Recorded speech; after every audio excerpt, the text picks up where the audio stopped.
Welcome back. মই উপস্থিত হৈছো অসম জাতীয় বিদ্যালয়ৰ অষ্টম শ্ৰেণীৰ ইংৰাজী বিষয়টোৰ lesson number 12 The Human Season এই কবিতাটোৰ যি কম্প্ৰিহেনশন কোৱেশ্চন আছে এই কোৱেশ্চন খিনি আলোচনা কৰিম আজি এই ভিডিওটোৰ জৰিয়তে আৰু এটা কৈ এক্সাম ৰেডি শৰ্ট আনসাৰ হিচাপে আমি ইয়াক লিখিম ঠিক আছে আৰু এটা কথা জুনে এই কবিতাটো ভালকে বুজা নাই বা পঢ়া নাই তেওঁলোকে সকলোৱে এই ভিডিওৰ ডেসক্ৰিপচনত গৈ ইয়াৰ লিংক দিয়া আছে ভিডিওটো চাই লবা ভালকে কবিতাটো বুজি লবা কাৰণ এটা ইম্পৰ্টেন্ট কবিতা ঠিক আছে এই কবিতাটোৰ এমসিকিউ তোমালোকক লাগিব না নাই তোমালোকে অলপ মোক জনাবা কমেন্ট কৰি ঠিক আছে কাৰণ এতিয়া সব কবিতাৰ পৰা এমসিকিউ আহা হৈছে আমি এমসিকিউ জানিব লাগিব হয়নে নহয় সো তোমালোকে কমেন্ট কৰি জনাবা ওকে সো এতিয়া আমি পলম নকৰাকৈ বলা আমি ভিডিওটো আৰম্ভ কৰো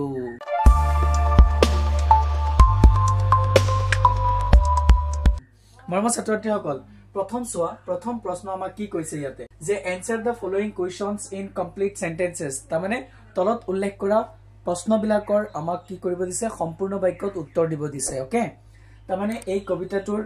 যি আমি পঢ়ি বিষয়বস্তু পাইছো তাৰ ওপৰতে কেইটামান প্ৰশ্ন দিছে প্ৰশ্নকেইটা একদম সহজ সো তোমালোকে ভালদৰে লিখি লোৱা এমসিকিউ ইম্পৰ্টেন্ট হয় সো তোমালোকে এমসিকিউ বিচৰা না নাই হেতু কমেন্ট কৰি জনাবা ওকে প্ৰথম প্ৰশ্নটো হৈছে সোৱা How many seasons? Pratham A number প্ৰশ্নটো সোৱা How many seasons are there in a year?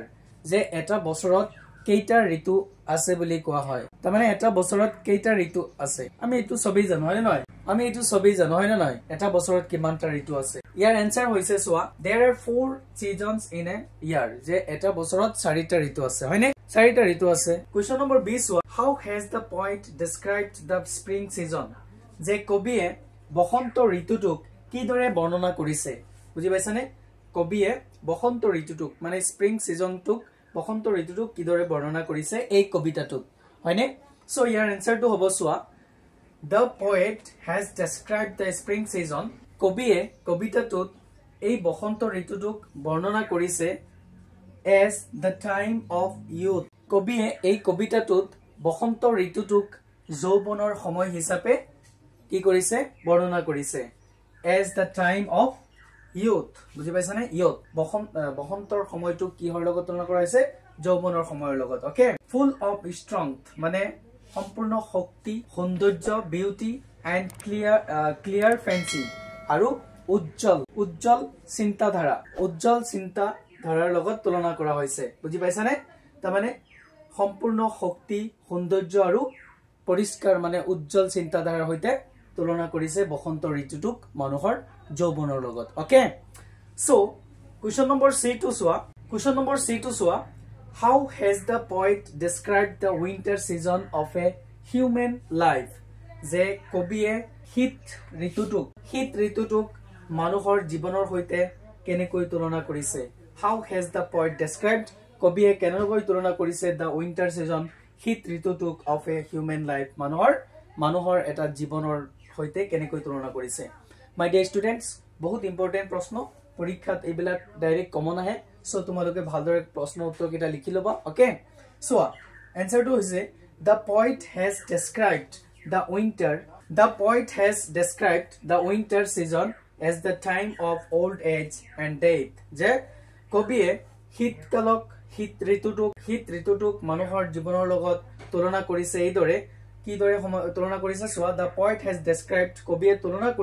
বৰ্ণনা কৰিছে the winter season শীত ঋতুটোক as the time of old age তাৰমানে বৃদ্ধ বয়সটোৰ লগত তুলনা কৰা হৈছে and death মৃত্যুৰ লগত তুলনা কৰা হৈছে শীতকালটোক হয়নে নহয় মানে উইন্টাৰ সিজনটোক মানুহৰ জীৱনৰ লগত কোনটো সময়ৰ লগত তুলনা কৰা হৈছে বৃদ্ধাৱস্থাৰ লগত তুলনা কৰা হৈছে আৰু মৃত্যুৰ লগত তুলনা কৰা হৈছে এই উইন্টাৰ সিজনটোক ওকে তোমালোকে এই প্ৰশ্ন তিনটা বুজি পাইছা নহয় সো ভালদৰে এতিয়া লিখি লোৱা ঠিক আছে মাই dear students question number 2 সোৱা give brief answer to the following questions এই দুইটা প্ৰশ্নৰ পৰা যিকোনো এটা আহিব 100% সো তোমালোকে ভালদৰে বুজি লবা আৰু ভালদৰে শুদ্ধকৈ লিখি লবা ওকে প্ৰথম প্ৰশ্নটো হৈছে সোৱা what does a man like to do in summer season of his life যে এজন ব্যক্তিয়ে তেওঁৰ জীৱনৰ যি গ্ৰীষ্মকাল আহে সেই গ্ৰীষ্মকালত কি কৰে what does a man like to do মানে কি কৰিবলৈ পছন্দ কৰে যেতিয়া এজন ব্যক্তিৰ জীৱনলৈ কি আহে গ্ৰীষ্মকাল আহে ওকে তো এই প্ৰশ্নৰ উত্তৰটো হৈছে চোৱা ইন দ্য সামাৰ সিজন অফ হিজ লাইফ যে এজন ব্যক্তিৰ গ্ৰীষ্মকালৰ সময়ছোৱাত বুজি পাইছা না এজন ব্যক্তিৰ জীৱনৰ গ্ৰীষ্মকালৰ সময়ছোৱাত a man loves to think deeply যে এজন ব্যক্তিয়ে গভীৰভাৱে চিন্তা কৰিবলৈ পছন্দ কৰে আই মিন মগ্ন হয় এণ্ড এনজয় লাক্সাৰিয়াছ ড্ৰিমছ আৰু যি আনন্দ আৰু বিলাসিতা আছে সেইবিলাক সেই কল্পনাত কি হয় কল্পনা যি আনন্দ আৰু বিলাসিতা আছে সেই আনন্দ বিলাসিতাৰ কল্পনা উপভোগ কৰে বা এনজয় কৰে বুজি পাইছা নাই যি আনন্দ বিলাসিতা আছে সেইটো উপভোগ কৰে এনজয় তো এইটো হৈছে এনসাৰ কোৱেশ্চন নম্বৰ এৰ ওকে বুজি পাইছা নহয় যে কি কোৱা হৈছে মানুহ এজনৰ মানে তেওঁৰ জীৱনৰ গ্ৰীষ্মকালত কি কৰা হয় মানুহ এজনে গভীৰভাৱে চিন্তা কৰিবলৈ পছন্দ কৰে আৰু যি বিলাসিতা আছে সেই বিলাসিতা উপভোগ কৰিবলৈ পছন্দ কৰে কেতিয়া যেতিয়া মানুহৰ জীৱনলৈ গ্ৰীষ্মকাল আহে কোৱেশ্চন নম্বৰ 20 হোৱা what happens to his soul in autumn যে অটম সিজনত মানে শৰৎ কালত মানুহৰ অন্তৰটোৰ হৈতে কি হয় what happens কি হয় to his soul in autumn মানে শৰৎ কালত মানুহৰ অন্তৰটোৰ হৈতে বা আত্মাৰ হৈতে কি হয় বুজি পাইছা নাই what does he do in autumn